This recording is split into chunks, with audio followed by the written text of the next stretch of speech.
நாடு முழுக்க சுதந்திர நாள் கொண்டாடுறாங்க. நாடு விடுதலை பெற்று விட்டதுன்ட்டு அடிமை இந்தியாவில் ஜாலியன் வாலாபாக்களை சுட்டு கொன்னா, அன்னைக்கு தாக்குனா, அந்த கொடுமைகள் இருந்து விடுபட்டுட்டோம்னு நாடு கொண்டாடப்படுது சுதந்திர நாள்.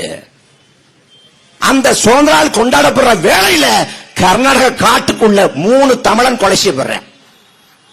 அதுக்கு என்ன சொல்றது கர்நாடக அரசு?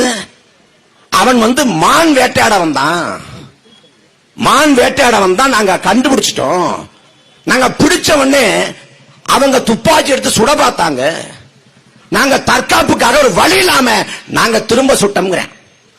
காலங்காலமா என்கவுண்டர் பண்றப்ப என்ன கதை சொல்றானோ வரி மாறாம அதே கதையை சொல்றேன். ஆனால் நடந்தது 14ஆம் தேதி. 14ஆம் தேதி அவங்க வளர்க்கக்கூடிய மாடுகள் காணாம போகுது. அந்த மாடுகளை தேடி, மேய்ச்சலுக்கு போன மாடுகள் தேடி காட்டுக்குள்ள போறாங்க. காட்டுக்குள்ள போறப்ப மாட்டை பிடிக்க முடியல. மாடு சிங்கத்திட்டயோ புலிட்டையோ மாட்டிடக்கூடாதுன்னு அவங்க தேடி போறாங்க. மாட்டை பிடிக்க முடியல. தேடி தேடி களைச்சு போய் ஒரு பாறையில படுத்துறாங்க. அவங்கள பிடிச்சு இந்த வனத்துறை சுட்டு கொள்ளுது. ஏன்னா அவன் தமிழன், கேட்க நாதியற்றவன். 3 பேரை சுட்டு கொண்டாங்க.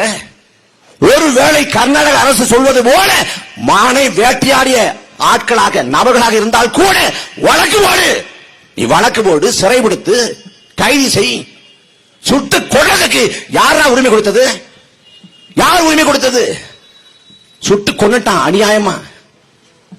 இன்னைக்கு அன்பு மக்களே, கேட்க நாதியற்ற இனம் தமிழினம்.